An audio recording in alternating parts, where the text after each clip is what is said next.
9 news आप देख रहे हैं, आपके साथ मैं हूं अक्षय अग्रवाल। कांग्रेस पार्टी की भारत जोड़ो न्याय यात्रा बिहार के पूर्णिया में पहुंच गई है। यहाँ पर राहुल गांधी अलग अंदाज में नजर आए। यहाँ उन्होंने किसानों को संबोधित किया। उन्होंने मोदी सरकार पर किसानों को धोखा देने का आरोप लगाया।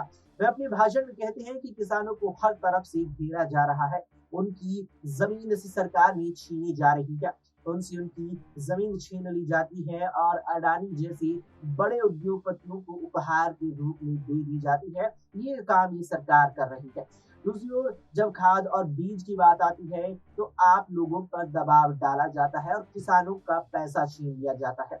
उधर राहुल गांधी ने कहा कि पीएम मोदी 3 काले कानून लाए थे और इन कानूनों से उन्होंने किसानों का हक छीनने की कोशिश की थी। अच्छा हुआ कि देश के सभी किसान इसके खिलाफ खड़े हो गए और सरकार को झुकना पड़ा, नहीं तो आप सब में बर्बाद हो गए होते।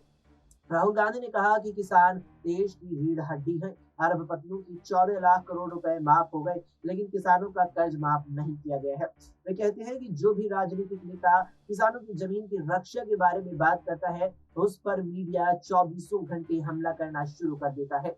यहाँ भारत सरकार भूमि अधिग्रहण अधिनियम का उल्लंघन ही कर रही है। मैं आपके लिए ये मुद्दा संसद में उठा सकता हूँ, मगर गारंटी नहीं दे सकता कि पीएम मोदी हमारे द्वारा उठाए गए इस मुद्दे पर कुछ करेंगे या फिर नहीं।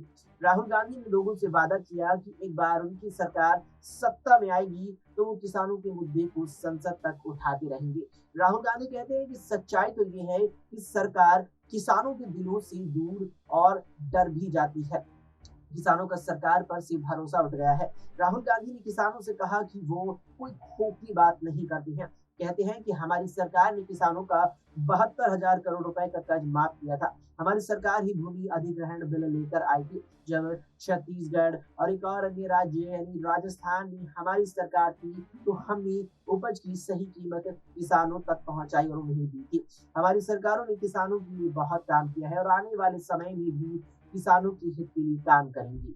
फिलहाल के लिए इस वीडियो में इतना ही। देश और दुनिया की तमाम खबरों के लिए आप देखते रहिए SPN9।